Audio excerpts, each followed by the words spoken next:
بسم اللہ الرحمن الرحیم الحمد للہ وکفا وسلام علی عبادہ الذین اصطفیٰ اما بعد اللہم صلی علی سیدنا محمد وعلی آل سیدنا محمد وبارک وسلم۔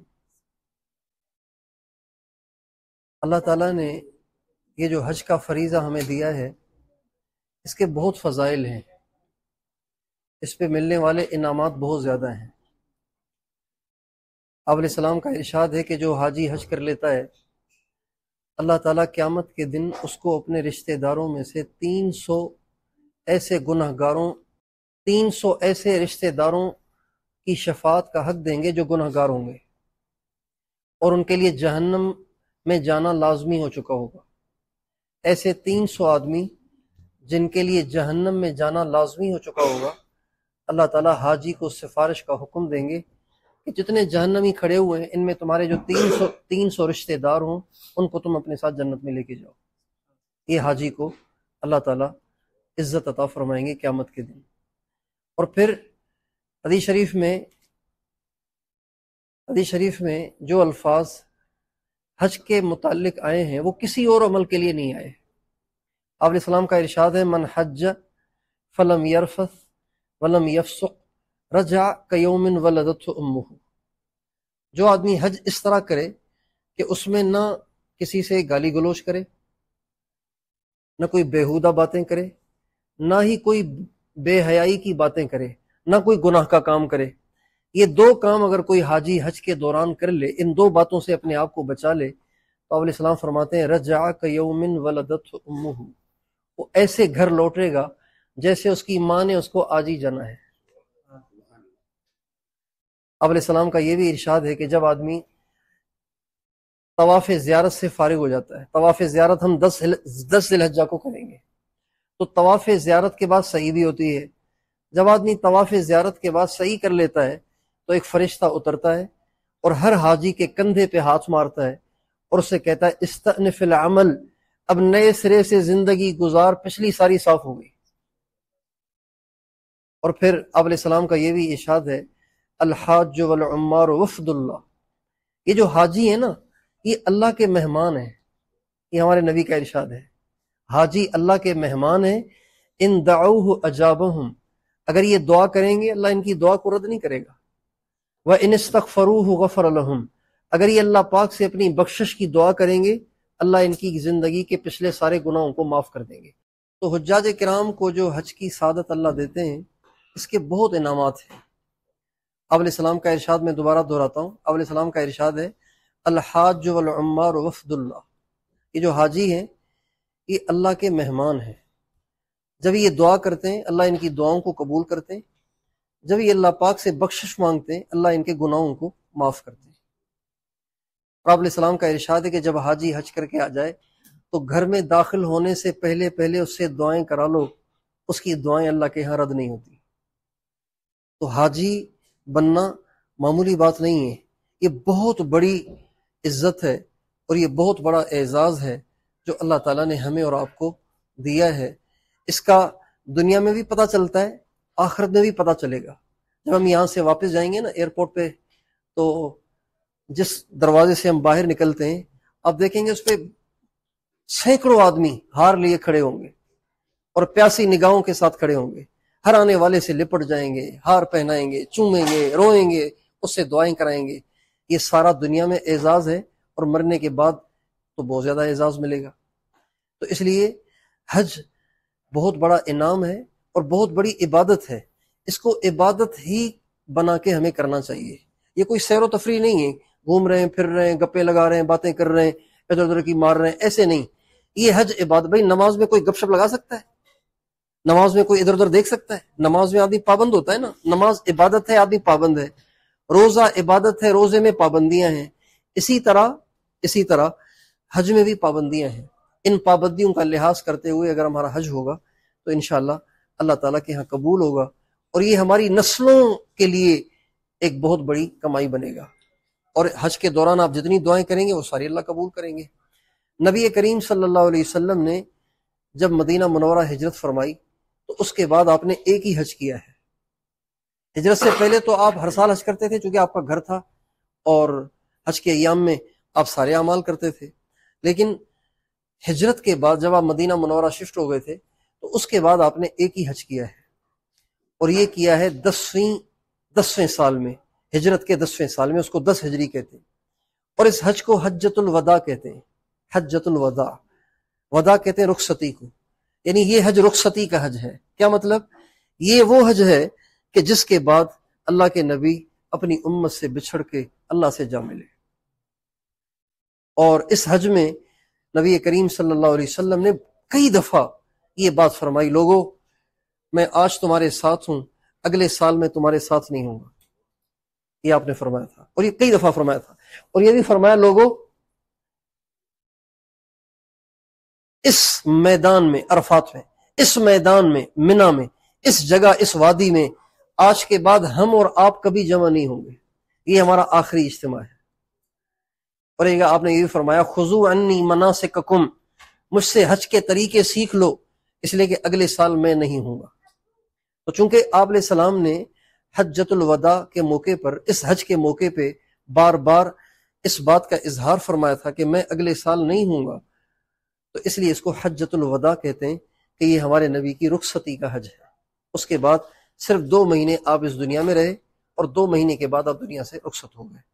محرم، ربیع الاول، محرم ذی الحجہ کے بیچ میں آپ واپس تشریف لے گئے تھے، اور 12 ربیع الاول کو آپ کا انتقال ہو گیا، تو 2 مہینے یا اس سے کچھ ایام کم آپ دنیا میں رہے۔ حجۃ الوداع کا قصہ یہ ہے کہ جب نبی کریم صلی اللہ علیہ وسلم کا ارادہ ہوا کہ آپ حج فرمائیں، تو آپ نے اپنے سارے صحابہ میں اعلان کروایا کہ میں نے حج کرنا ہے، جو میرے ساتھ چلنا چاہتا ہے وہ چل لے۔ چنانچہ مدینہ منورہ کے تو سارے ہی صحابہ تیار ہو گئے، سوائے چند صحابہ اور صحابیات کے، اس لیے کہ ان ایام میں مدینہ منورہ میں چیچک کی بیماری عام ہو گئی تھی۔ جن ایام میں ہمارے نبی حج پہ جا رہے تھے، ان ایام میں مدینہ منورہ میں چیچک کی بیماری آ گئی تھی، اور چیچک کی بیماری میں دھوپ میں نہیں نکلتے، باہر نہیں نکلتے، گھر میں رہتے ہیں، تو صحابہ چیچک کی بیماری کی وجہ سے جو مرد اور عورتیں رہ گئے وہ رہ گئے، اس کے علاوہ سب کے سب صحابہ صحابیات آپ علیہ السلام کے ساتھ حج کرنے کے لیے تیار ہوئے۔ اور یہ پھر اعلان بڑھتا گیا، آواز پہنچتی رہی، ہزاروں صحابہ تو مدینے میں ہی جمع ہو گئے تھے، ہزاروں کا مجمع جمع ہو گیا تھا آپ علیہ السلام کے ساتھ حج کرنے کے لیے۔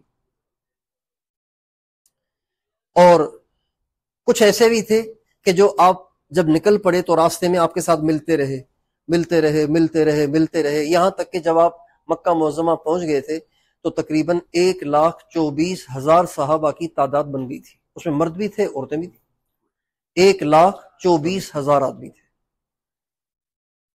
آپ علیہ السلام جب مدینہ منورہ سے نکلے تو وہ ہفتے کا دن تھا، ہفتے کا دن تھا، اور 24 ذی قعدہ تھی، ذوالقعدہ کی 24 تاریخ تھی، اور ہفتے کا دن تھا۔ ظہر کی نماز سے پہلے آپ یہاں سے نکلے، چاشت کے وقت یہاں سے نکلے تھے، 11 بجے کے قریب، 10-11 بجے کے قریب۔ یہاں سے آپ سیدھے ذوالحلیفہ تشریف لے گئے، جہاں ہم بھی جائیں گے، ذوالحلیفہ، بیر علی بھی کہتے ہیں اس کو، ذوالحلیفہ بھی کہتے ہیں، وہاں آپ تشریف لے گئے، اور وہاں آپ نے ظہر کی نماز پڑھائی۔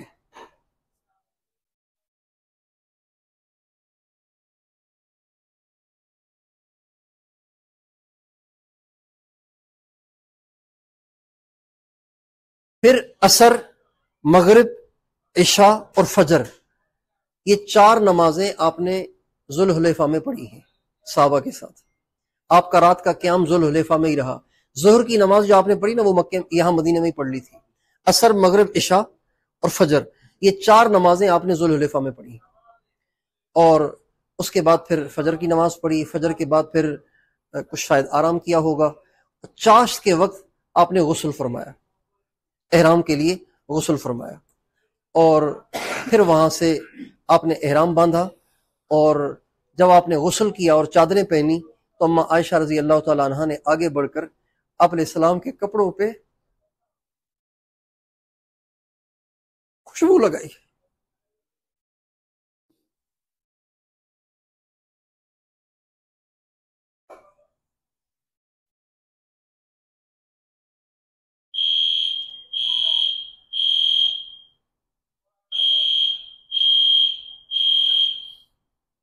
اما عائشہ رضی اللہ عنہا نے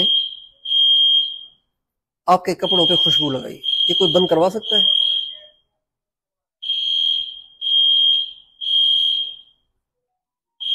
دروازہ بند کر دیں.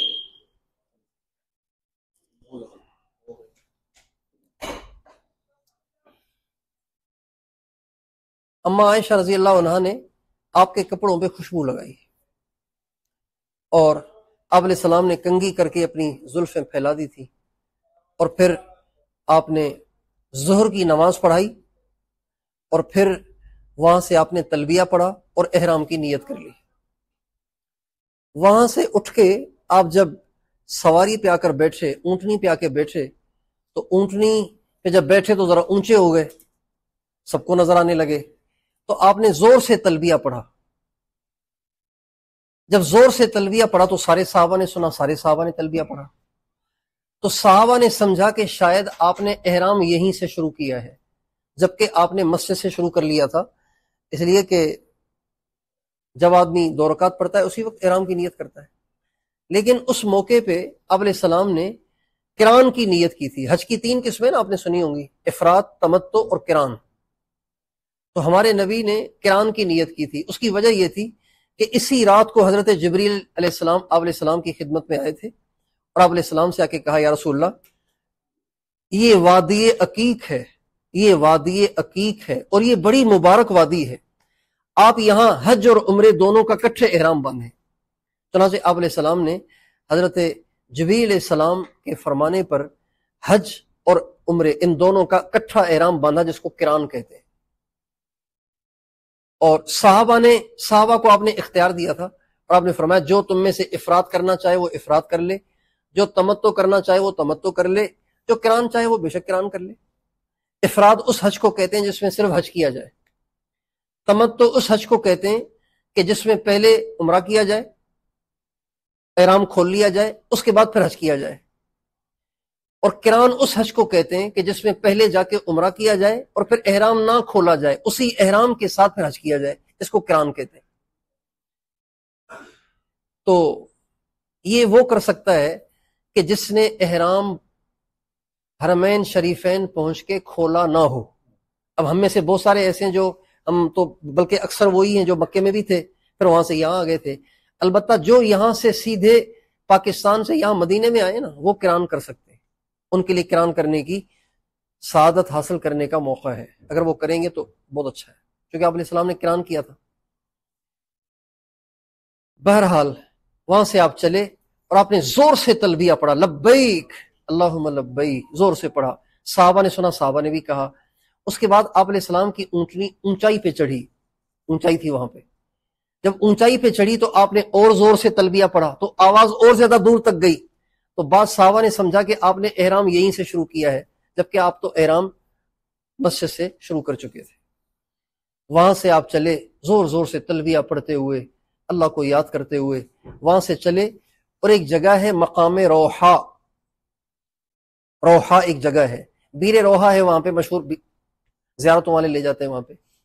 مقام روحا پہ آپ پہنچے تو وہاں پہ آپ نے 2 رکعت سواری سے اتر کے 2 رکعت نماز پڑھی. اور آپ علیہ السلام نے فرمایا یہ وہ جگہ ہے جہاں 70 نبیوں نے نماز پڑھی ہے، 70 نبیوں نے یہاں نماز پڑھی ہے. پھر آپ وہاں سے دوبارہ سواری پہ بیٹھے اور چل پڑے. چلتے چلتے ایک جگہ آئی، اس کا نام ہے ارج، عین کے ساتھ ارج. وہاں پہ آپ نے پڑاؤ ڈال لیا، ٹھہر گئے وہاں پہ. اللہ کی شان، آپ علیہ السلام کا سامان اور حضرت ابوبکر صدیق کا سامان، دونوں حضرات کا سامان ایک اونٹنی پہ تھا، اور وہ اونٹنی حوالے تھی حضرت ابوبکر صدیق کے غلام کے. ان کے ذمے تھی کہ وہ لے کے چلے. جس اونٹنی پہ آپ سوار تھے وہ الگ تھی. سامان کے لیے ایک ہی اونٹنی تھی جس پہ آپ علیہ السلام کا سامان بھی تھا، حضرت ابوبکر صدیق کا سامان بھی تھا. جب عرش پہنچے اب سارا سامان تو اس پہ تھا، اب کھانا کھانا ہے، سارا دن گزر گیا ہے. تو حضرت ابوبکر صدیق نے غلام کو بلایا، بھائی کھانا لاؤ، سامان کہاں ہے؟ کہا جی وہ اونٹنی تو مجھ سے گم ہو گئی. اب اونٹنی بھی گم ہو گئی، سامان بھی گم ہو گیا. حضرت ابوبکر صدیق کو بہت غصہ آیا، انہوں نے پکڑ کے اس کی پٹائی کر دی غلام کی. جب وہ غلام کو مار رہے تھے تو آپ علیہ السلام مسکرا رہے تھے اور آپ فرما رہے تھے انظروا الی ھذا المحرم دیکھو تو صحیح، اس نے احرام باندھ کے کیا کام کر رہا ہے؟ احرام میں تو آپ کسی جانور کو بھی نہیں مار سکتے، یہ دیکھو انسان کو مار رہا ہے. آپ یہ کہہ رہے تھے اور مسکرا رہے تھے.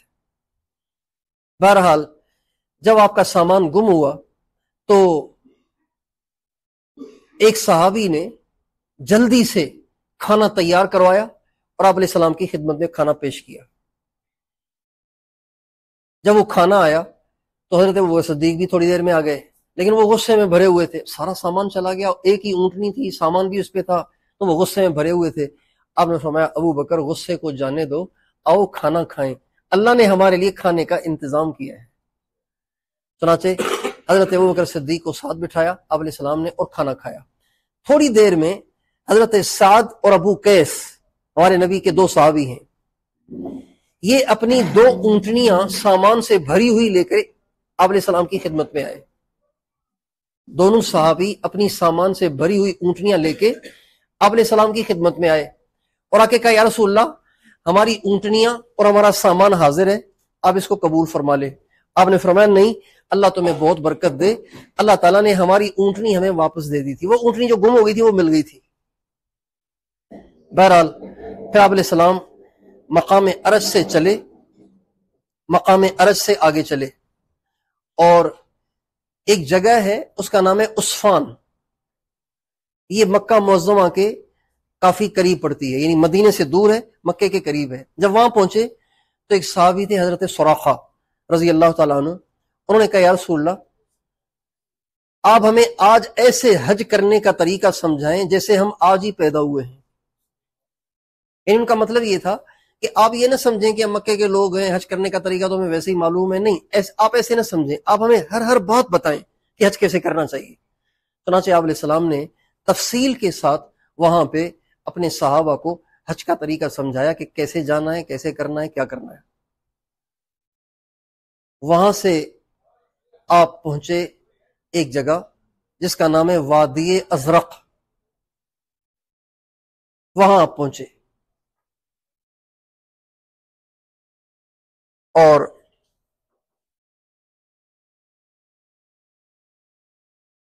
وہاں پہ آپ نے نماز ادا فرمائی اور اس نماز میں آپ علیہ السلام نے ایک لمبی سورت پڑھی. پھر وہاں سے آگے چلے، ایک جگہ ہے ذی طوا، یہ مکے کے بالکل ساتھ ہے. یہاں پہنچے. جب یہاں پہنچے تو بالکل مکہ قریب ہے، تو اللہ کی شان حضرت اماں عائشہ رضی اللہ عنہ کو ماہواری شروع ہو گئی. اماں عائشہ بہت رونے لگی کہ میرا تو سفر ہی برباد ہو گیا، اب اللہ کے گھر میں جانے کا وقت تھا تو میں ناپاک ہو گئی. تو آپ علیہ السلام نے ان کو تسلی دی اور آپ نے فرمایا عائشہ یہ تو ساری عورتوں کے ساتھ ہے، اس میں پریشان ہونے کی بات نہیں ہے اور اللہ آسانی کریں گے. اور باقی صحابہ سے آپ نے فرمایا اب تم میں سے جس نے تمتع کی نیت کی ہے اور اپنے ساتھ جانور نہیں لایا، جو قران کی نیت کرتا ہے نا، جو حج عمرے دونوں کی نیت کرتا ہے تو وہ اپنے ساتھ جانور کو ساتھ لے کے جاتا ہے. یہاں کے لوگ جانور کو ساتھ لے کے جاتے ہیں، ہم تو نہیں لا سکتے وہاں سے. تو آپ نے فرمایا جو سواری جو ہدی کو ساتھ نہیں لایا وہ جلدی سے جائے عمرہ کرے اور اپنا احرام کھول دے. آپ چونکہ احرام نہیں کھول سکتے تھے، آپ کا قران تھا. بہرحال آپ نے وہاں رات کو قیام فرمایا، ذی طوا میں قیام فرمایا، فجر کی نماز پڑھائی اور وہیں پر آپ علیہ السلام پر سورت اتری والمرسلات عرفا. اور اس کے بعد پھر آپ علیہ السلام صبح غسل فرما کر مکہ معظمہ تشریف لائے، بیت اللہ شریف تشریف لائے اور بیت اللہ شریف میں داخل ہو کے آپ علیہ السلام نے سب سے پہلے حجر اسود کو بوسہ دیا. جو حجر اسود کو بوسہ دیتے ہیں وہ کتنے خوش قسمت ہیں کہ اس پتھر پہ ان کے ہونٹ لگ رہے ہیں جس پتھر پہ سرکار کے ہونٹ لگے تھے. لیکن اس میں اتنی بات ضرور ہے کہ حجر اسود کو بوسہ دینے کے لیے کسی کو دھکا دینا اور کسی کو تکلیف دینا یہ حرام ہے، ناجائز ہے. بات بیچ میں آ گئی تو عرض کرتا ہوں، آپ علیہ السلام کے پاس جب آپ منا میں سارے حج کے اعمال سے فارغ ہو گئے تھے تو ایک شخص آئے، یا رسول اللہ میں نے نا یہ والا کام پہلے کر لیا، یہ والا کام بعد میں کر لیا، اب ہمیں کوئی حرج نہیں، اس میں کوئی گناہ نہیں، لیکن کبھی مسلمان کی بےزتی نہ کرنا، یہ اس سے بڑا گناہ ہے۔ پھر ایک اور آیا، یا رسول اللہ یہ کام میں نے پہلے کر لیا، یہ بعد میں کر لیا، آپ نے فرمایا اس میں گناہ نہیں ہے، لیکن مسلمان کی بےزتی نہ کرنا، مسلمان کی بےزتی کرنا گناہ ہے۔ پھر ایک اور شخص آیا، اس نے بھی اسی کہا، رسول اللہ میں نے فلاں کام پہلے کر لیا، یہ بعد میں کر لیا، تو اس میں کوئی گناہ تو نہیں ہوا؟ فرمایا اس میں گناہ نہیں، گناہ تو مسلمان کی بے عزتی ہے۔ تو اس لیے حجر اسود کو بوسہ دینے کے لیے ہم دیکھتے ہیں کہ لوگ ایک دوسرے کو بالکل ایسے دبوچ لیتے ہیں کہ بیچارے کا سانس بند ہو جاتا ہے، عورتوں کے دوپٹے اتر جاتے ہیں، ان کے کرتے پھٹ جاتے ہیں، بے پردگی شروع ہو جاتی ہے، اور مردوں کی چیخیں نکل جاتی ہیں، سانس بند ہو جاتا ہے، ایسا ماحول بنتا ہے۔ یہ سنت نہیں ہے۔ ایسے موقع پہ نبی پاک علیہ السلام کی سنت یہ ہے کہ آپ حجر اسود کی طرف رخ کریں اور دور سے ہاتھوں کا اشارہ کریں، بسم اللہ بسم اللہ اللہ اکبر وللہ الحمد والصلاۃ والسلام علی رسول اللہ، اور پھر ہاتھوں کو بوسہ دیں۔ یہ بھی ایک طریقہ ہے حجر اسود کو بوسہ دینے کا، یہ بھی ہمارے نبی نے کیا ہے۔ بہرحال آپ وہاں تشریف لائے، حجر اسود کو بوسہ دیا، اور پھر آپ نے 7 چکر لگائے۔ 7 چکر لگانے کے بعد آپ علیہ السلام نے دوبارہ آ کے 2 رکعت آپ نے آ کے نہیں، اس کے بعد آپ نے آ کے ملتزم پہ دعا مانگی، ملتزم پہ چمٹ کے آپ نے دعا مانگی، اور اس وقت آپ ملتزم سے چمٹ رہے تھے اور آپ رو رہے تھے، آپ کی آنکھوں سے آنسو بہ رہے تھے۔ حضرت عمر نے پوچھا، رسول اللہ آپ رو رہے ہیں؟ فرمایا یہی تو جگہ ہے جہاں رویا جاتا ہے، یہی وہ جگہ ہے جہاں آنسو بہائے جاتے ہیں۔ آج کل ہمیں علماء ملتزم پر چمٹنے سے روکتے ہیں احرام کی حالت میں، اس لیے کہ وہاں خوشبو لگی ہوتی ہے، تو خوشبو لگ گئی تو پھر دم ہو جائے گا، اس لیے بس سامنے کھڑے ہو کر بھی دعا کر لیں تو کافی ہے۔ وہاں سے آ کے آپ علیہ السلام نے مقام ابراہیم پہ 2 رکعت نفل ادا فرمائیں، اور ان میں سے ایک رکعت میں سورہ قل یا ایھا الکافرون پڑھی، اور دوسری میں سورہ قل ھو اللہ احد پڑھی، اور اس کے بعد پھر آپ دوبارہ حجر اسود پہ تشریف لائے، اور آپ نے آ کے اس کو بوسہ دیا، اور بوسہ دے کے پھر آپ باب الصفا سے صفا پہ چڑھ گئے۔ صفا پہ جب پہنچے تو آپ نے کثرت سے تکبیر اور تحمید پڑھی، یعنی اللہ اکبر اور الحمدللہ کثرت سے پڑھا، اللہ اکبر الحمدللہ، اللہ اکبر الحمدللہ، کثرت سے آپ پڑھتے رہے، اور اس کے بعد بہت دیر تک دعا کرتے رہے۔ اس کے بعد پھر آپ نے 7 چکر لگائے، صفا سے مروہ، مروہ سے صفا، صفا سے مروہ، مروہ سے صفا، صفا سے مروہ، نہیں صفا سے مروہ، یہ 7واں چکر مروہ پہ جا کے پورا ہوا۔ اچھا، اس میں دوران سعی آپ علیہ السلام جب نشیب پہ پہنچتے تھے نا، جو نیچے کی جگہ تھی، نیچے کی جگہ جہاں آج کل گرین رنگ کی ٹیوب لائٹیں لگی ہوئی ہیں، یہ نشیب کی جگہ تھی، اب تو برابر کر دیا اس کو، یہ پہلے نیچے کی جگہ تھی۔ یہاں جب آپ علیہ السلام پہنچتے تھے تو آپ اتنی شدت سے دوڑتے تھے، اتنا تیز دوڑتے تھے کہ آپ کا جو تہبند تھا، نیچے کی چادر بندی ہوئی تھی، اس میں ہوا بھر جاتی تھی، اور وہ آپ کی مبارک ٹانگوں کے گرد یوں احرام گھومتا تھا، اتنا تیز آپ وہاں دوڑتے تھے۔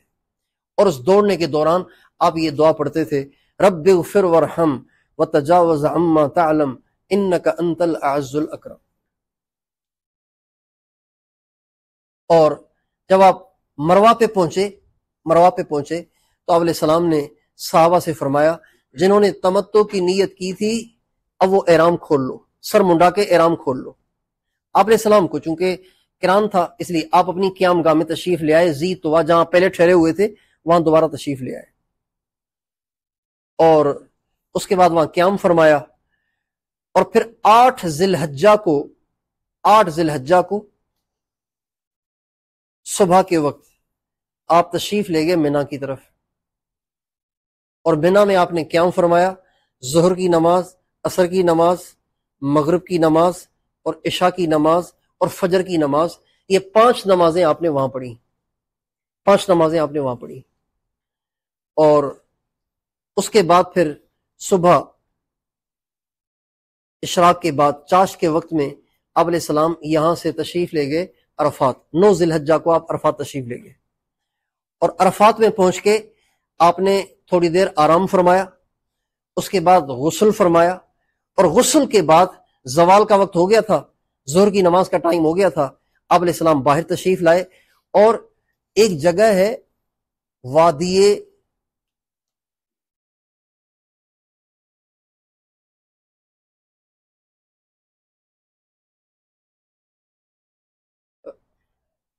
ہاں ایک جگہ ہے اس کا نام ہے بطن عرنا، جہاں آج کل مسجد نمرہ بنی ہوئی ہے نا، یہ وہ جگہ ہے جہاں آپ علیہ السلام نے آ کے خطبہ دیا تھا، اور اس دن کا آپ کا خطبہ کافی لمبا تھا، یعنی آپ نے جو بیان فرمایا وہ کافی لمبا تھا۔ اور پھر اس کے بعد آپ علیہ السلام نے حضرت بلال کو حکم فرمایا، انہوں نے تکبیر کہی، پہلے آپ نے ظہر کی نماز پڑھائی 2 رکعت، پھر آپ نے عصر کی نماز بھی اسی وقت پڑھائی 2 رکعت، اور نماز پڑھا کے آپ اپنے خیمے میں تشریف لے آئے۔ اور پھر اس کے بعد آپ کسوہ اونٹنی، آپ کی ایک اونٹنی کا نام تھا کسوہ، کسوہ اس اونٹنی کو کہتے ہیں جس پہ سیاہی غالب ہوتی ہے، براؤن رنگ کی ہوتی ہے وہ، ایک ہوتا ہے کیمل کلر، ایک ہوتا ہے براؤن، تو وہ جو براؤن کلر تھا نا، کلیجی کلر، اس رنگ والی جو اونٹنی تھی اس کو کسوہ کہتے ہیں، اس پہ آپ سوار ہوئے اور آپ جبل رحمت کے پاس تشریف لائے، اور آپ نے آ کے وہاں اللہ تعالیٰ سے دعا کی۔ اچھا، اس دوران صحابہ کا آپس میں اختلاف چل رہا تھا، کچھ کہہ رہے تھے کہ آپ علیہ السلام کو روزہ ہے، صبح سے کچھ کھایا بھی نہیں پیا بھی نہیں، بعض کہتے ہیں نہیں روزہ نہیں ہے، روزہ ہوتا تو آپ ہمیں بھی ارشاد فرماتے تو ہم بھی روزہ رکھ لیتے۔ تو انہوں نے آپ علیہ السلام کے گھر والوں سے پوچھا تو سمجھ میں نہیں آ رہی تھی بات، چنانچہ حضرت ام الفضل نے، اور ایک روایت میں حضرت ام سلمہ رضی اللہ تعالی عنہا نے آپ کے پاس دودھ کا پیالہ بھیجا۔ اچھا، دودھ کا پیالہ اس لیے بھیجا کہ آپ اگر روزے سے ہوں گے نا تو پھر تو انکار کر دیں گے، روزے سے نہیں ہوں گے تو آپ کی عادت یہ ہے کہ کبھی بھی آپ دودھ کا انکار نہیں کرتے تھے، آپ کو نہیں بھی پینا ہوتا تب بھی اگر کوئی آپ کو آفر کرتا دودھ کی تو آپ دودھ پی لیتے تھے، انکار نہیں کرتے تھے۔ آپ علیہ السلام کا ارشاد ہے 3 چیزوں کا انکار نہیں کرنا چاہیے، 3 چیزیں اگر کوئی کسی کو پیش کرے تو اس کو انکار نہیں کرنا چاہیے، ایک ہے دودھ، ایک ہے خوشبو، اور ایک ہے تکیہ، ان 3 چیزوں کا انکار نہیں کرنا چاہیے، اگر کوئی پیش کرے تو لے لینی چاہیے۔ چنانچہ آپ علیہ السلام کے پاس جب وہ دودھ لایا گیا تو آپ علیہ السلام نے وہ سارا دودھ کا پیالہ پیا، اس سے صحابہ سمجھے کہ آج سرکار کو روزہ نہیں ہے، یہ مسئلہ حل ہو گیا۔ اس کے بعد پھر آپ علیہ السلام نے، اب یہ جو آپ نے ظہر اثر پڑھی ہے نا، یہ ٹائم تو ظہر ہی کا تھا، یعنی یوں سمجھیں گویا 1 بجے، بھئی یہاں پہ تقریباً 12 بج کے کتنے منٹ پہ ظہر کا ٹائم داخل ہو جاتا ہے، 12:20 پہ، ٹھیک ہے نا، تو 12:20 پہ یعنی 25 پہ نماز شروع ہو گئی، تو آپ 1 بجے سے پہلے گویا دونوں نمازوں سے فارغ ہو گئے، دونوں نمازوں سے آپ فارغ ہو گئے۔ اچھا، بعض علماء نے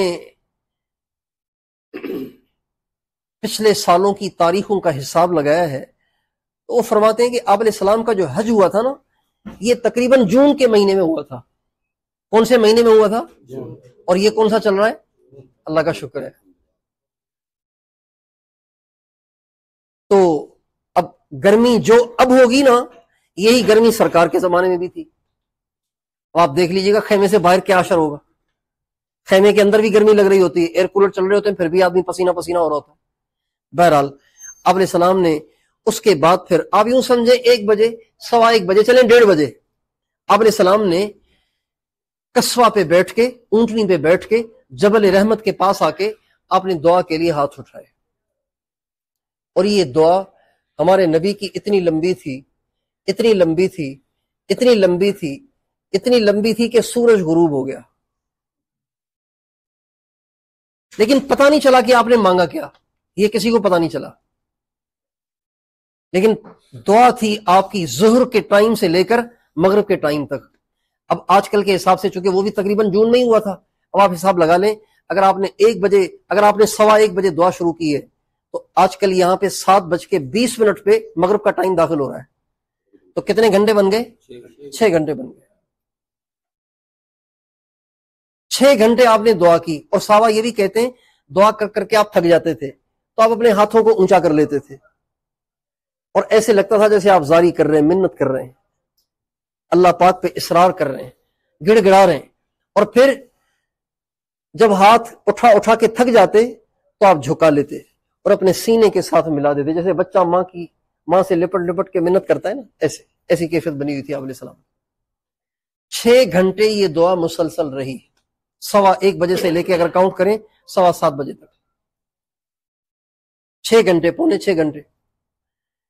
جب سورج غروب ہو گیا تو آپ علیہ السلام اونٹنی پہ بیٹھے اور اپنے ساتھ حضرت اسامہ ابن زید کو بٹھایا اور آپ چل پڑے مزدلفہ کی طرف۔ مزدلفہ کی طرف جب چلے تو آپ علیہ السلام کی اونٹنی پہ ایسا جوش طاری تھا کہ بس وہ بھاگنا چاہتی تھی، لیکن آپ علیہ السلام اس کی لگام کو بہت کس کے رکھا ہوا تھا، آپ نے اس کی نکیل کو بہت کس کے رکھا ہوا تھا۔ جب آپ چڑھائی پہ چڑھتے تھے تو اونٹنی کی نکیل کو ڈھیلا چھوڑ دیتے تھے، پھر وہ دوڑتی تھی۔ جب چڑھائی سے اترنے لگتے تھے تو آپ دوبارہ اس کی نکیل کو اتنا زور سے کھینچتے تھے کہ حدیث میں آتا ہے کہ آپ کی اونٹنی کی جو گردن تھی نا، وہ اونٹنی کی کوہان سے آ کے لگ رہی تھی، یوں اتنا زور سے آپ کھینچتے، کیونکہ وہ چاہتی تھی کہ میں بھاگوں، اور بھاگنا مناسب نہیں تھا کیونکہ مجمع تھا، رش تھا، تو سواری کو بھگانا مناسب نہیں تھا۔ راستے میں ایک جگہ بعض صحابہ نے اونٹنیوں کو بھگایا، بعض صحابہ نے اونٹنیوں کو بھگایا، جس سے بھگدڑ مچی، جو پیدل چل رہے تھے وہ پریشان ہو گئے۔ تو آپ علیہ السلام نے اس موقع پہ فرمایا، لوگوں اپنی سواریوں کو آہستہ چلاؤ، سواری کو بھگانا کوئی نیکی کا کام نہیں ہے۔ یہاں سے ہمارے بعض حضرات کہتے ہیں بھئی گاڑی اگر چلائی جائے نا تو اپنی لمٹ میں رکھی جائے، جہاں 120 کی رفتار کی اجازت ہے تو 130 پہ نہیں چلانی چاہیے، 120 ہی رکھنی چاہیے، اس لیے کہ آپ علیہ السلام نے فرمایا سواری کو بھگانا کوئی نیکی کا کام نہیں ہے۔ بہرحال وہاں سے آپ مزدلفہ تشریف لائے۔ جب آپ مزدلفہ آ رہے تھے تو راستے میں آپ کو ایک جگہ پیشاب آیا، پیشاب کی حاجت ہوئی، آپ علیہ السلام اترے اور آپ نے اپنی حاجت پوری فرمائی اور مختصر وضو فرمایا۔ حدیث میں آتا ہے آپ نے وضو کیا لیکن مختصر سا، ہلکا پھلکا وضو، یعنی منہ دھویا، ہاتھ دھوئے، مسح کیا، پاؤں دھو لیے، ہلکا پھلکا وضو۔ جب آپ نے وضو کر لیا تو اسامہ بن زید رضی اللہ عنہ نے کہا یا رسول اللہ نماز تو پڑھ لیں؟ فرمایا نہیں، نماز آگے پڑھیں گے۔ انہوں نے یاد دہانی کرائی، مغرب کی نماز پڑھی نہیں تھی، فرمایا نہیں نماز یہاں نہیں، نماز آگے پڑھیں گے۔ جب آپ مزدلفہ پہنچے تو وہاں آپ نے دوبارہ پورا وضو کیا، نماز کے لیے پورا وضو کیا۔ وہ وضو تو تھا صرف باوضو رہنے کے لیے، آپ علیہ السلام کو باوضو رہنا بہت پسند تھا، آپ کبھی بھی بے وضو نہیں رہتے تھے، ہمیشہ آپ باوضو رہتے تھے۔ بلکہ ایک دفعہ ایسے ہوا کہ آپ علیہ السلام نے پیشاب کی حاجت سے آپ فارغ ہوئے، آپ نے پیشاب فرمایا، پیشاب کر کے دیوار کچی تھی، آپ نے استنجا کیا اور کچی دیوار پہ ہاتھ مار کے آپ تیمم کرنے لگے، کچی دیوار پہ ہاتھ مار کے آپ تیمم کرنے لگے۔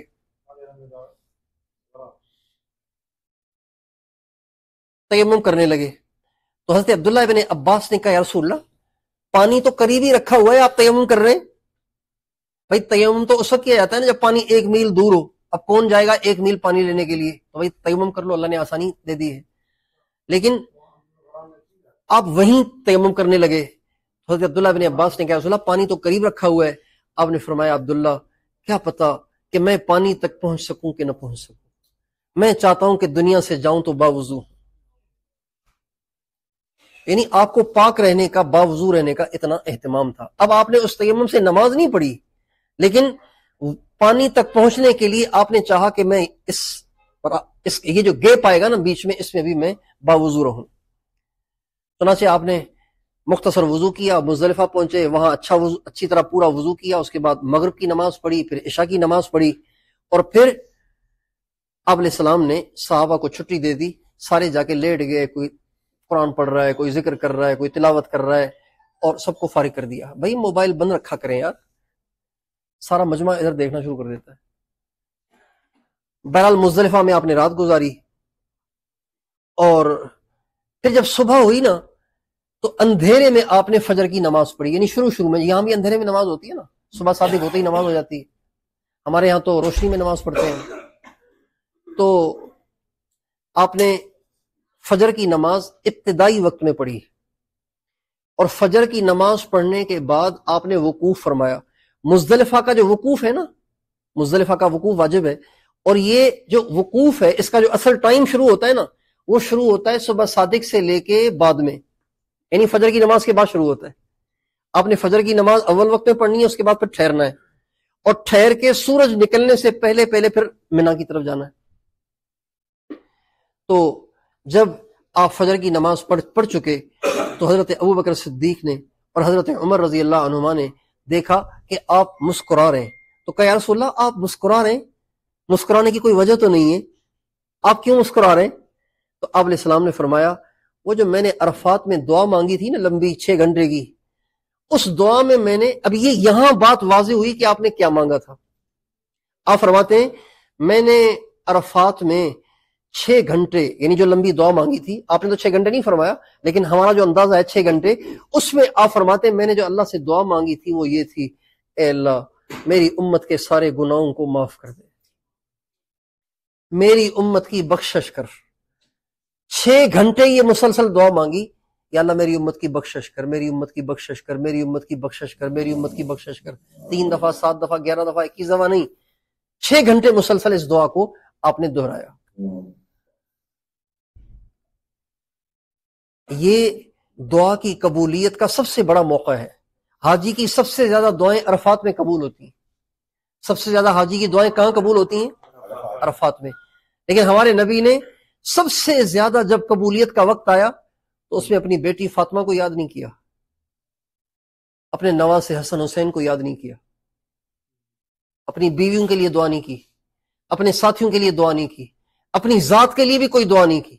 اس موقع پر نبی کریم صلی اللہ علیہ وسلم نے جو اتنی طویل دعا مانگی ہے، 6 گھنٹے کی، پونے 6 گھنٹے کی، 5.5 گھنٹے کی، تو اس دعا میں صرف ایک ہی سوال کیا ہے، یا اللہ میری امت کو معاف کر دے۔ اب آپ بتائیں ہم جو ان کے امتی ہیں جن کے لیے اللہ کے نبی نے، اچھا اللہ کے نبی نے جو دعا کی تھی وہ کس کے لیے کی تھی؟ بھئی ہمارے لیے کی تھی نا۔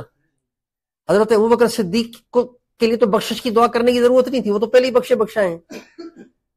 حضرت علی کے لیے تو دعا کی ضرورت نہیں تھی، وہ تو جنت میں ساتھ ہوں گے۔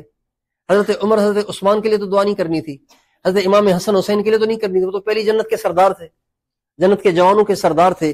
یہ جو دعا آپ نے مانگی ہے نا، وہ قیامت تک کے مسلمان مردوں عورتوں کے لیے مانگی ہے، یعنی میرے لیے اور آپ کے لیے مانگی ہے۔ اب آپ بتائیے جس نبی نے ہمارے لیے اتنی لمبی دعا، آپ میں سے جن جن کی ماؤں نے حج کیا ہے نا، آپ ان سے پوچھ لیجئے گا انہوں نے آپ کے لیے 6 گھنٹے دعا نہیں کی ہوگی۔ جن کے باپ نے حج کیا ہے آپ ان سے پوچھئے گا انہوں نے آپ کے لیے 6 گھنٹے دعا نہیں کی ہوگی۔ لیکن سرکار دو عالم رحمت للعالمین صلی اللہ علیہ وسلم نے آپ کے لیے، ہمارے لیے، دنیا میں آنے سے پہلے ہی ہمارے لیے 6 گھنٹے دعا مانگی، یا اللہ ان کو معاف کر دے، معاف کر دے، معاف کر دے، معاف کر دے، معاف کر دے۔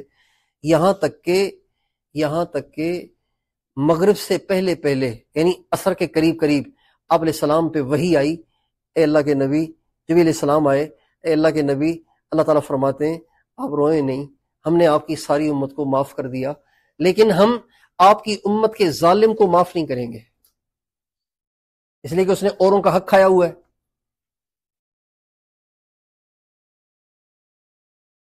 تو اس کو تو مظلوم معاف کرے گا، اللہ کیسے معاف کرے گا اس کو؟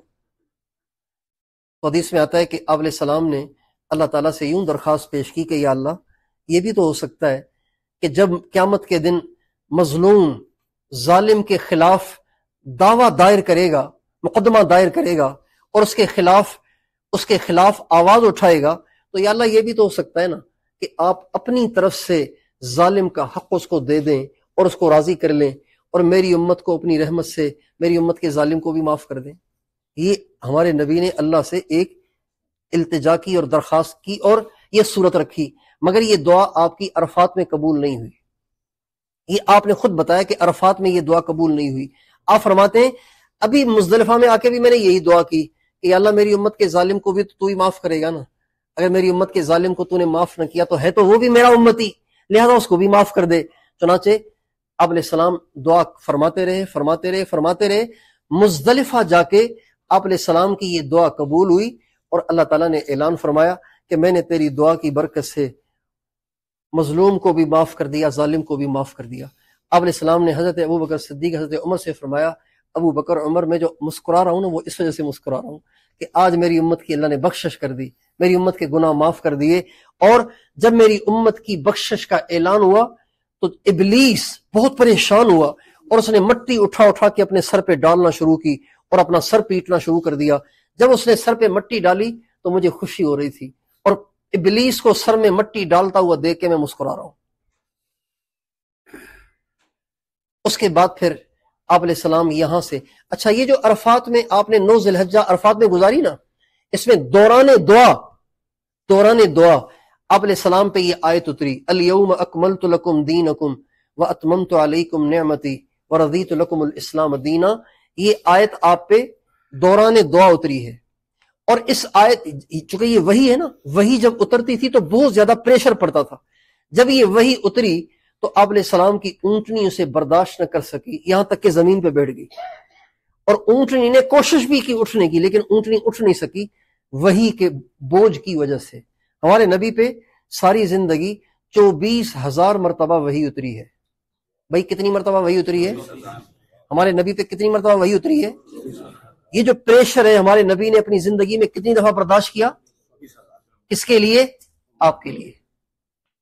بھائی وحی میں آتا تھا پیغام امت کے لیے، اس پیغام کو لینے کے لیے اتنی تکلیف برداشت کرنی پڑتی تھی. جیسے آج کل ایک باپ سر توڑ کے اپنے سر کی بازی لگاتا ہے، ساری زندگی اپنی داؤ پہ لگا دیتا ہے اپنے بچوں کو روٹی کھلانے کے لیے. نبی کریم صلی اللہ علیہ وسلم نے 24,000 مرتبہ یہ وحی کی تکلیف برداشت کی ہے اپنی امت تک اللہ کا پیغام پہنچانے کے لیے. پھر بھی ہم اپنے نبی کے ساتھ وفاداری نہیں کرتے، پھر بھی ہم اپنے نبی کے طریقے پہ چلتے ہوئے ہچکچاتے ہیں، آر محسوس کرتے ہیں. آپ دیکھیں ہمارے معاشرے میں ہمارا جو نوجوان ہے وہ سر پہ ٹوپی رکھتے ہوئے شرماتا ہے، عورتیں سر پہ دوپٹہ رکھتے ہوئے شرماتی ہیں، اور کسی سے کو بھی نماز کیوں نہیں پڑھتے کہ جی ٹائم ہی نہیں ملتا. بھائی حضور کی سنت کیوں نہیں رکھتے کہ جی معاشرے میں چلنا ہے، ہم لوگوں کو کیا منہ دکھائیں گے. کتنی عجیب سی باتیں ہیں یہ ہماری.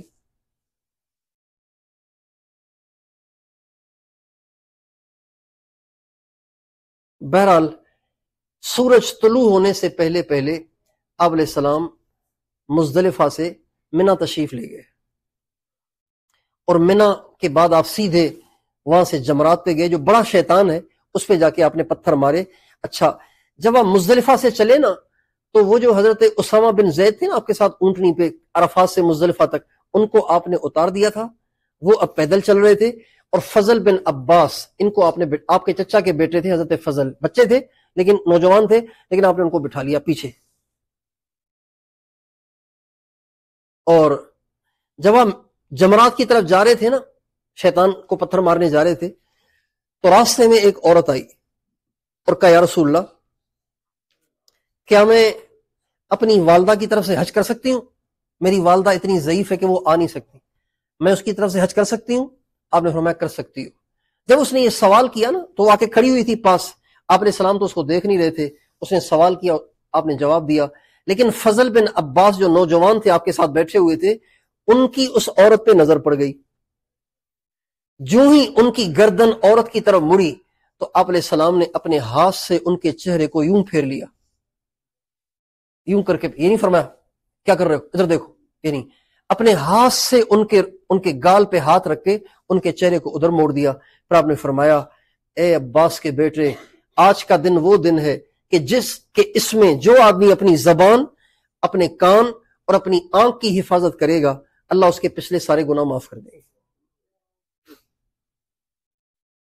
اب آپ اس سے اندازہ لگائیں، جو لوگ کہتے ہیں نا کہ بھئی ہم عورتوں سے اس لیے باتیں کرتے ہیں، ہم عورتوں کے ساتھ اس لیے اٹھتے بیٹھتے ہیں، ہم عورتوں کو اس لیے دیکھتے ہیں کہ ہمارا دل تو پاک ہے، ہماری تو نیت ٹھیک ہے. اب آپ بتائیے کہ آج کا مسلمان کہہ رہا ہے میری تو نیت ٹھیک ہے، اور حضرت عباس کا بیٹا اور اللہ کے نبی کے ساتھ سواری پہ سوار، آپ علیہ السلام ان سے فرما رہے نہیں، دیکھنا نہیں، ادھر دیکھو. یعنی اس کا مطلب یہ ہوا کہ آج کا مسلمان مرد اور سمجھتا ہے کہ جی ہمارا دل تو حضرت عباس کے بیٹے سے بھی زیادہ پاک ہے، صحابی رسول سے بھی زیادہ پاک ہے ہمارا دل، اس لیے ہم عورتوں کو دیکھتے ہیں. اس لیے یہ جو بد نگاہی ہے نا، یہ ساری بدکاری کی بنیاد ہے. اس لیے ہماری عورتوں کو بھی چاہیے کہ اپنے چہرے کو نہ کھولا کریں.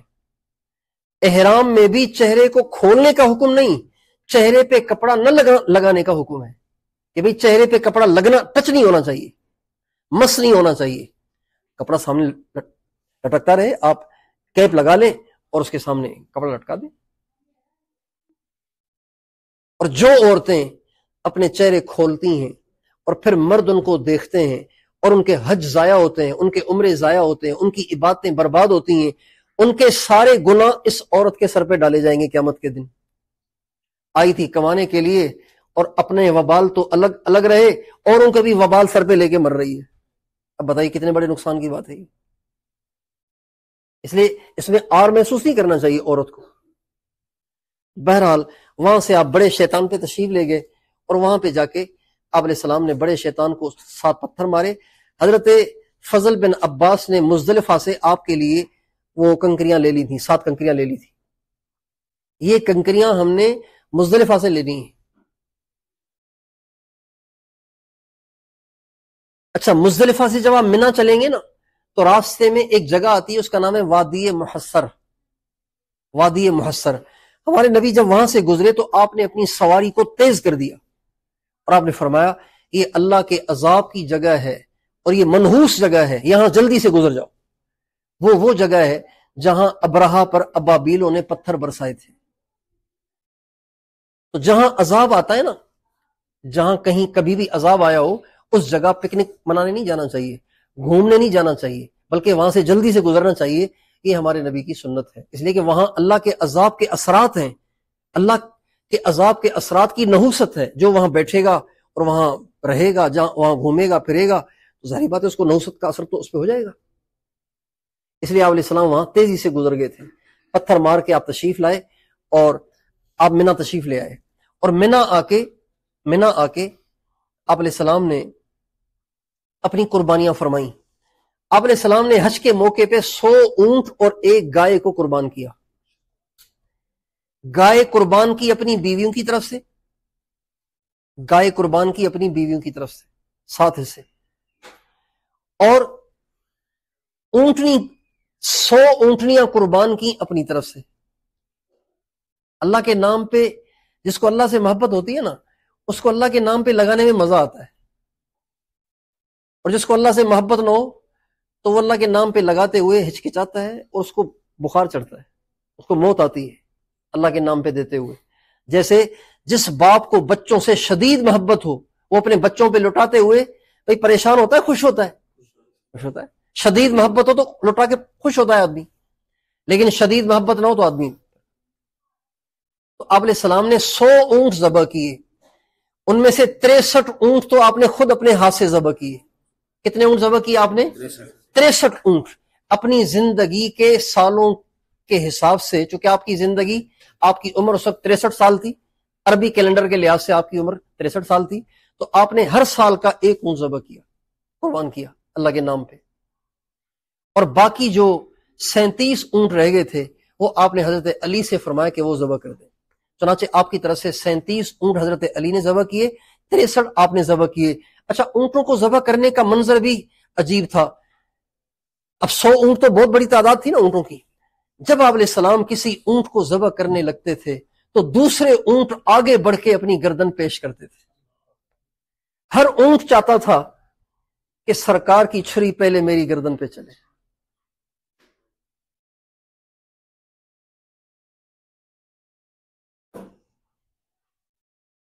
یعنی اونٹوں کو بھی اس کا شعور تھا کہ یہ کون ہے۔ اللہ تعالی ہمیں بھی شعور دے دے۔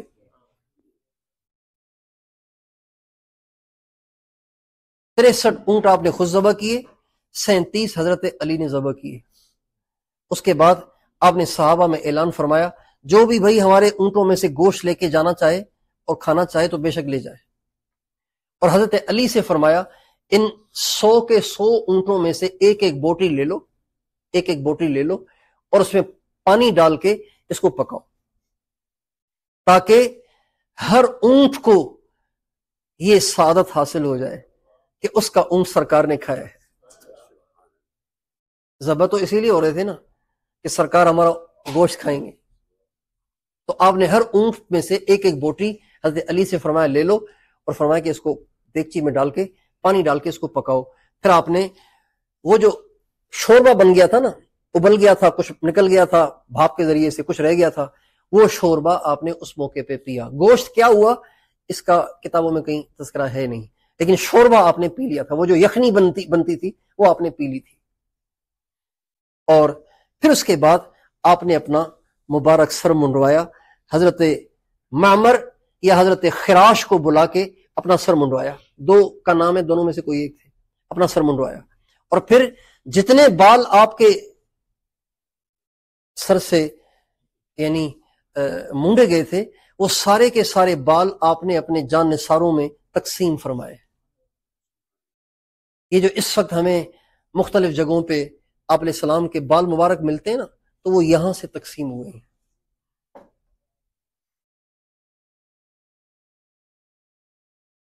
مجھے بھی ابھی یہاں حج پہ آنے سے پہلے اپنے ایک ساتھی نے 2 بال مبارک بھیجے آپ علیہ السلام کے، ماشاءاللہ اتنے بڑے ہیں، اتنے بڑے ہیں، زلفیں ہیں، جو حج کے موقع پہ آپ علیہ السلام کے سر مبارک سے بال مونڈے گئے تھے، وہ اتنے بڑے ماشاءاللہ دو زلفیں ہیں، وہ ہماری خانقاہ پہ رکھے ہوئے ہیں، تبرک کے لیے ہم نے رکھے ہوئے ہیں۔ تو اور انہی سے فرمایا کہ ناخن تراش دو، انہوں نے ناخن بھی آپ کے تراش لیے، اور پھر اس کے بعد آپ علیہ السلام طواف زیارت کے لیے تشریف لے گئے۔ یہ چاروں کام ایک ہی دن کرنے ہوتے ہیں۔ پہلے کرنی ہے رمی، پتھر شیطان کو، 7 بڑے شیطان کو، پھر کرنی ہے قربانی، ترتیب بھی یہی ہے، پھر اس کے بعد منڈوانا ہے سر منڈوانا ہے، باقاعدہ اس طرح پھروانا ہے۔ آپ علیہ السلام نے اس موقع پہ دعا فرمائی، رحم اللہ المحلقین، اے اللہ جنہوں نے سر منڈایا ان پہ اپنی رحمت نازل فرما۔ تو ایک صحابی نے کہا جنہوں نے بال کٹوائے ہیں ان کے لیے بھی کوئی دعا فرما دے۔ آپ نے فرمایا رحم اللہ المحلقین، اے اللہ جنہوں نے سر منڈایا ان پہ رحمت نازل فرما۔ کیا رسول اللہ جنہوں نے کٹوایا ان کے لیے فرمایا رحم اللہ المحلقین، اے اللہ جنہوں نے سر منڈایا ان پہ رحم فرما۔ اس نے پھر کہا یا رسول اللہ محلقین، مقصرین، جنہوں نے بال کٹوائے ہیں، تو آپ نے پوری دعا نہیں فرمائی، فرمایا والمقصرین، اور بال کٹانے والوں پہ بھی رحم فرما، ان کو شامل کیا حل کرنے والوں کے ساتھ۔ اس لیے مردوں کو چاہیے کہ اپنے بال چاہے کتنے پیار سے پالے ہوں، ان کو منڈانا ہے۔ عورتوں نے نہیں منڈانا، عورتوں کے لیے منڈانا حرام ہے۔ عورتوں کے لیے جو انگلی کی ایک لکیر ہے نا، پہلی لکیر، یہ اس کو پورا کہتے ہیں، اتنے اس سے تھوڑے سے زیادہ سارے بال جمع کر کے کاٹنے۔ اور مرد بھی اگر کوئی نہیں منڈا سکتا، کوئی مسئلہ ہے اس کو، تو یہ جو لکیر ہے اس سے تھوڑے سے زیادہ سارے سر کے بال جمع کر کے اس نے کاٹنے، یا پھر ہر طرف سے کاٹنے، سارے بال جمع نہیں ہو سکتے تو ہر طرف سے کاٹنے۔ اس کے بعد پھر آپ طواف زیارت کے لیے تشریف لے گئے اور طواف زیارت فرمایا، اور پھر وہاں سے آپ واپس تشریف لائے اور آ کے منی میں قیام فرمایا۔ زوال کے بعد 11 ذی الحجہ کو زوال کے بعد آپ دوبارہ تشریف لے گئے رمی کرنے کے لیے، تینوں شیطانوں پہ آپ نے پتھر مارے، پھر دوبارہ آ کے آپ نے منی میں قیام فرمایا۔ پھر 12 ذی الحجہ کو دوبارہ زوال کے بعد آپ تشریف لے گئے اور آ کے تینوں شیطانوں کو پتھر مارا۔ پہلے شیطان کے بعد دعا، دوسرے شیطان کے بعد دعا، تیسرے کے بعد دعا نہیں مانگتے۔ پھر آپ واپس منی میں تشریف لے آئے۔ 13 ذی الحجہ کو بھی آپ نے زوال کے بعد شیطانوں کو پتھر مارے ہیں، جو کہ لازمی نہیں ہے۔ اگر کوئی حاجی 12 کو رمی کر کے چلا جائے تو غروب آفتاب سے پہلے پہلے چلا جائے، لیکن آپ علیہ السلام نے 13 ذی الحجہ کو بھی رمی فرمائی ہے، اور 13 ذی الحجہ کو زوال کے بعد رمی فرما کے اس کے بعد پھر آپ مکہ مکرمہ تشریف لائے۔ بعض روایات سے یہ بھی معلوم ہوتا ہے کہ آپ علیہ السلام نے ان منی کی راتوں میں آپ بیت اللہ چکر لگاتے تھے، جاتے تھے بیت اللہ کی زیارت کرتے تھے، ایک طواف کر کے آپ واپس آ جاتے تھے۔ بعض روایات سے یہ بھی معلوم ہوتا ہے۔ اچھا، وہ جو میں نے بتایا نا جب آپ تشریف لائے پھر آپ نے طواف کیا شروع میں، تو اس وقت میں زمزم کا بتانا بھول گیا کہ آپ نے مقام ابراہیم پر نماز پڑھنے کے بعد پھر آ کے بیت اللہ کو بوسہ دیا، اس کے بعد پھر آپ نے آ کے زمزم پیا تھا۔ زمزم کے کنویں پہ آپ تشریف لائے اور آپ نے خود ڈول بھر بھر کے پانی پیا، کچھ پیا اور کچھ اپنے سر پہ ڈال دیا تھا۔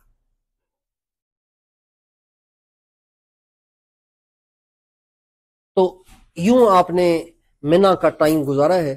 اس کے بعد پھر 13 ذی الحجہ کو آپ واپس تشریف لے آئے ایک جگہ، اس کا نام ہے محسب، اس کو بطحا بھی کہتے ہیں، وہاں آپ تشریف لے آئے، اور وہاں آپ نے حضرت عبد الرحمن بن ابی بکر سے فرمایا اپنی بہن عائشہ کو لو اور جا کے تنعیم سے ان کو احرام بندھوا کے آ کے ان کو عمرہ کرواؤ۔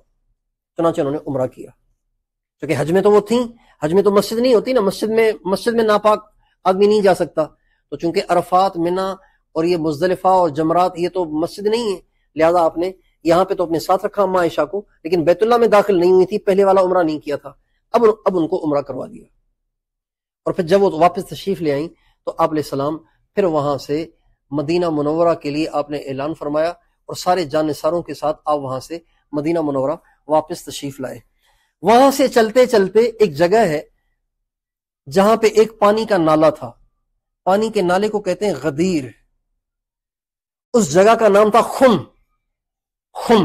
جگہ کا نام تھا، اور پانی کے نالے کو غدیر کہتے ہیں۔ تو وہاں پہ آپ تشریف لائے، اور وہاں پہ ایک اونچی جگہ پہ آپ کھڑے ہو گئے، اور اونچی جگہ پہ کھڑے ہو کے آپ علیہ السلام نے اہل بیت اعظام کے فضائل سنائے، اور آپ نے فرمایا کہ میں دنیا سے جانے لگا ہوں اور میں تمہارے پاس دو چیزیں چھوڑ کے جا رہا ہوں، ان دو چیزوں کی تم رعایت کرو گے، خیال کرو گے تو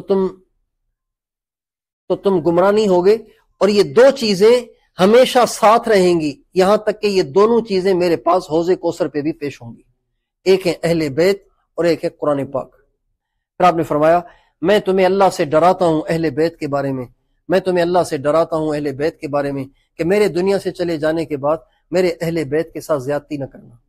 اور اس کے بعد حضرت علی کے آپ نے فضائل سنائے، حضرت علی کی عظمت اور ان کی شان سنائی۔ اسی موقع پہ آپ نے فرمایا من کنت مولاہ فعلی مولاہ، جس کا میں آقا ہوں علی بھی اس کا آقا ہے، یعنی جو مجھے بڑا مانتا ہے اس کو علی کو بھی بڑا ماننا چاہیے۔ اور یہ بات اس لیے پیش آئی تھی کہ حضرت علی اصل میں جب آپ مدینے سے نکل رہے تھے نا حج کے لیے تو حضرت علی موجود نہیں تھے وہاں، حضرت علی اللہ کے نبی کے بھیجنے سے یمن گئے ہوئے تھے دین کی دعوت اور تبلیغ کے لیے، یمن گئے ہوئے تھے۔ آپ علیہ السلام نے پہلے یمن بھیجا تھا تبلیغ کے لیے حضرت خالد بن ولید کو، یمن والوں نے ان کی بات ہی نہیں مانی۔ جب حضرت علی گئے نا، آپ علیہ السلام نے حضرت خالد سے فرمایا خالد تم واپس آ جاؤ، حضرت علی سے فرمایا تم جاؤ۔ حضرت علی گئے اور آپ علیہ السلام کا خط پڑھ کے سنایا، تو حضرت علی نے جب خط پڑھ کے سنایا تو سارے یمن میں ایک قبیلہ ہے ہمدان، جب انہوں نے خط سنا تو سارے کے سارے سجدے میں گرے، اور سجدے میں گر کے انہوں نے پچھلی زندگی سے توبہ کی اور وہ اسلام قبول کر لیا۔ یہ پیغام ہمارے نبی نے آپ علیہ السلام کو بھیجا۔ آپ علیہ السلام سجدے میں گر گئے اور آپ نے 3 دفعہ فرمایا السلام علی حمدان، السلام علی حمدان، السلام علی حمدان، اللہ سلامت رکھے حمدان کو جنہوں نے میرے پیغام کو قبول کر لیا اور علی کے ہاتھ پہ اسلام لے آئے۔ تو حضرت علی وہاں گئے ہوئے تھے، تو حضرت علی اب آپ علیہ السلام مدینے سے چلے مکہ کی طرف، حضرت علی نے سنا نا کہ اللہ کے نبی جا رہے ہیں حج کے لیے، تو وہ وہاں سے حج کے لیے چل پڑے۔ جب آپ علیہ السلام کے پاس حاضر ہوئے تو آپ نے فرمایا علی تمہاری کیا نیت ہے، تمہاری کیا نیت ہے؟ کہ یا رسول اللہ تم نے افراد کی نیت کی ہے، تمتع کی ہے، قران کی ہے؟ کہ یا رسول اللہ میری کوئی نیت نہیں، میں نے وہاں احرام باندھتے ہوئے کہا تھا یا اللہ میری کوئی نیت نہیں، جو میرے آقا کی نیت ہے میری بھی وہی ہے۔ اب میری تو قران کی ہے، چنانچہ انہوں نے بھی قران کی نیت کر لی۔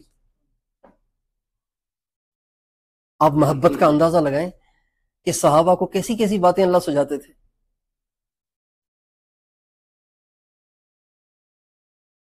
اچھا حضرت علی جب آئے نا، حضرت اماں فاطمہ آپ علیہ السلام کے ساتھ تھیں، تو دیکھا کہ حضرت اماں فاطمہ نے سرما لگایا ہوا ہے، تو حضرت علی غصے ہو گئے، احرام میں تو سرما لگا رہی ہے، بڑا بننے سنورنے کا شوق ہے تجھے، غصے ہو گئے۔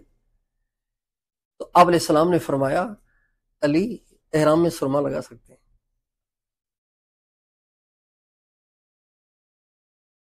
تو چونکہ اس میں خوشبو تو نہیں ہوتی نا۔ بہرحال پھر وہاں سے آپ نے غدیر خم کے موقع پہ حضرت علی کے فضائل سنائے، حضرت علی کے بارے میں آپ نے وصیتیں فرمائیں، تمام اہل بیت کے بارے میں وصیتیں فرمائیں، اور پھر وہاں سے آپ مدینہ منورہ واپس تشریف لے آئے۔ یہ آپ کے حج کی موٹی موٹی کارگزاری ہے۔ اب چونکہ یہ لمبی تفصیل ہے تو اس میں یقیناً مجھ سے کہیں کوئی کوتاہی ہو گئی ہوگی، کوئی بات آگے پیچھے ہو گئی ہوگی، تو اللہ تعالیٰ وہ معاف فرمائے۔ باقی یہ کہ یہ ہمارے نبی کے حج کا واقعہ ہے، تو ہم سب نیت کریں کہ انشاءاللہ ہم بھی کوشش کریں گے کہ حج کے دوران ہر گناہ سے بچیں گے، نگاہوں کو بچائیں گے، زبان کو بچائیں گے، کانوں کو بچائیں گے، اور گپ شپ سے بچیں گے، ہر وقت اللہ کا ذکر کریں گے، ہر وقت درود پاک پڑھیں گے، اور حج کا احرام باندھنے کے بعد تو تلبیہ سب سے بڑا ذکر ہے، سب سے بڑا ذکر تلبیہ، لبیک اللہم لبیک لبیک لبیک لا شریک لک لبیک ان الحمد والنعمت لک والملک لا شریک لک. یہ سب سے بڑا ذکر ہے. لیکن اس کا مطلب یہ نہیں کہ اب یہ کریں گے تو باقی ساری چیزیں چھوڑ دیں گے. تلاوت بھی کرنی ہے، درود بھی پڑھنا ہے، اللہ کا ذکر بھی کرنا ہے، لیکن تلبیہ زیادہ سے زیادہ پڑھنا ہے. عورت کو آہستہ آواز سے پڑھنا ہے اور مرد کو چیخ چیخ کے پڑھنا ہے. آپ علیہ السلام جب پہنچے تھے نا وادی ازرق میں، وہ میں نے پیچھے بتایا نا وادی ازرق میں، آپ نے تو وادی ازرق میں جب آپ پہنچے تھے نا تو آپ علیہ السلام فرمانے لگے وہ منظر میری آنکھوں کے اس وقت سامنے ہے جب حضرت موسیٰ علیہ السلام اپنے کانوں میں انگلیاں ڈال کر چیخ چیخ کر لبیک پڑھ رہے تھے.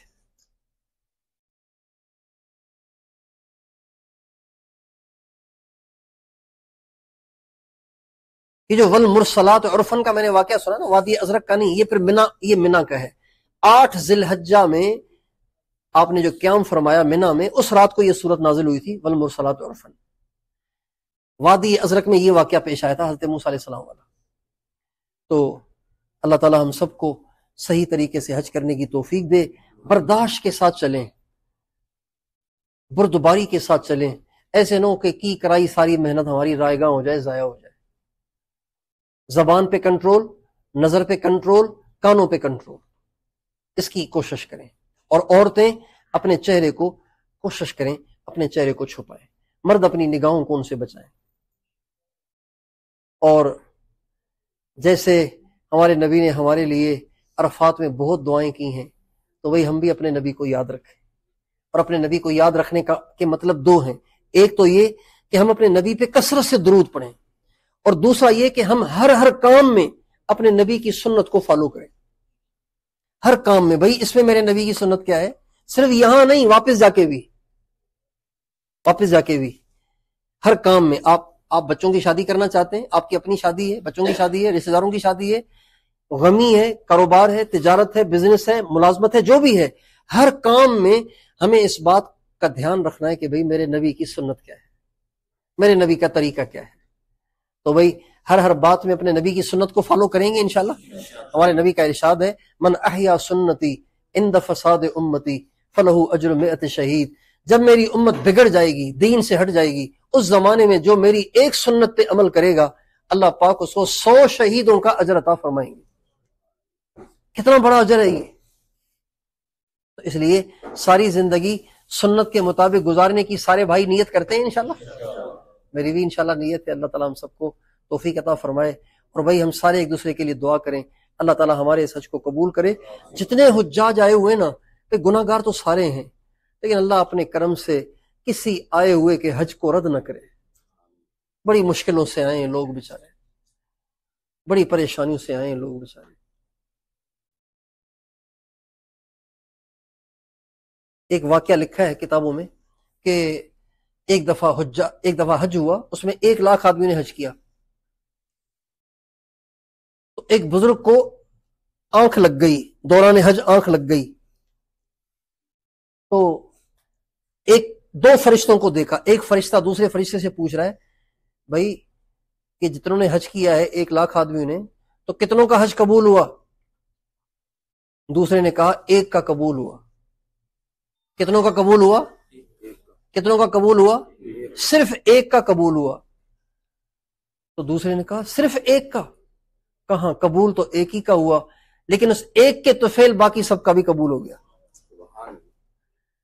تو اللہ کی ذات سے امید ہے کہ ہماری تو اوقات وہ نہیں ہے کہ ہمارا حج قبول ہو. ہم تو بہت گناہ گار لوگ ہیں، لیکن اللہ کی ذات سے امید ہے کہ ہم نے ایسے بہت لوگ دیکھے ہیں جو ویل چیئروں پہ بیچارے گردنیں لٹکی ہوئی ہیں، لیکن ان کے بچے ان کی ویل چیئر لے کے چل رہے ہیں اور وہ اللہ کے گھر کی حاضری دینے آئے ہوئے ہیں.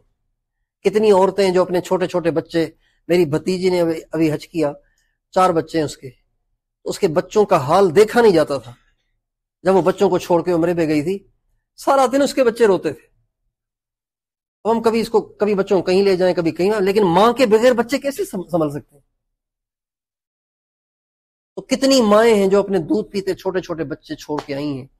اللہ کی ذات سے امید ہے کہ ایسی عورتوں اور ایسے مجبور، بے بس، کمزور، لاچار اور بوڑھے معذور حاجیوں اور حاجیات کے حج کی برکت سے اللہ کی ذات سے امید ہے کہ اللہ پاک ہمارا حج بھی قبول فرمائیں گے۔ ٹھیک ہے جی انشاءاللہ۔ پھر انشاءاللہ باقی ابھی یہ کہ جب ہم عزیزیہ جائیں گے تو ایک دفعہ پھر حج کی تھوڑی سی بات ہوگی انشاءاللہ، بار بار دہراتے رہیں گے تو انشاءاللہ پکی ہو جائے گی۔ ٹھیک ہے جی، دعا کر لیں۔ لا الہ الا انت سبحانک انی کنت من الظالمین۔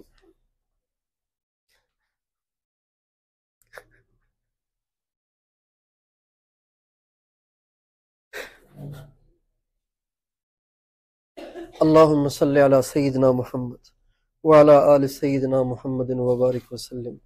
یا اللہ ہم تیرے گناہ گار بندے، گناہ گار بندیاں تیرے در پہ چل کے آئے ہیں، تیرے نبی کے در پہ چل کے آئے ہیں، ہم سب کے گناہوں کو معاف فرما، ہماری خطاؤں سے درگزر فرما۔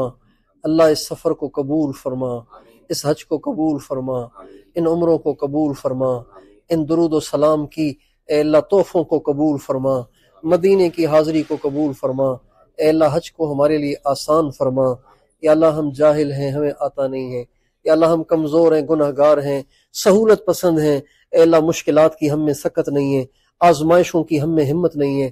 اے اللہ اپنی رحمت سے بغیر آزمائشوں کے اور بغیر پریشانیوں کے آسانی سہولت کے ساتھ اے اللہ ہم سے حج کے سارے ارکان اپنی رضا کے مطابق ادا کروا دے۔ اے اللہ اپنی رضا کے مطابق ادا کروا دے۔ اے اللہ عافیت کا معاملہ فرما، ہمارے اس حج کو قبول فرما، آسان فرما۔ یا اللہ اس حج کو ہماری زندگیوں میں انقلاب کا باعث بنا۔ یا اللہ اس حج کو ہماری زندگیوں میں تبدیلی کا باعث بنا۔ اے اللہ ہمیں اپنے نبی کا سچا عاشق بنا دے، اپنے نبی کے اے اللہ رنگ روپ پہ رہنے کی توفیق دے دے۔ اے اللہ اپنے نبی کے رنگ روپ پہ رہنے کی توفیق دے دے، اپنے نبی کے نقش قدم پہ چلنے کا شوق دے دے، ہماری نسلوں کو بھی اس کے لیے قبول فرما۔ اے اللہ اس حاضری کو آخری حاضری نہ بنا، ہمیں بار بار یہ حاضری نصیب فرما، ہر سال حج کی سعادت عطا فرما، اور یہ بار بار حاضریاں عطا فرما، بار بار عمرے بھی کرا، اے اللہ بار بار حج بھی کرا، ہمارے گناہوں کی وجہ سے ہمیں محروم نہ فرما۔ آمین۔ وصلی اللہ علی النبی الکریم وعلی آلہ وصحبہ اجمعین۔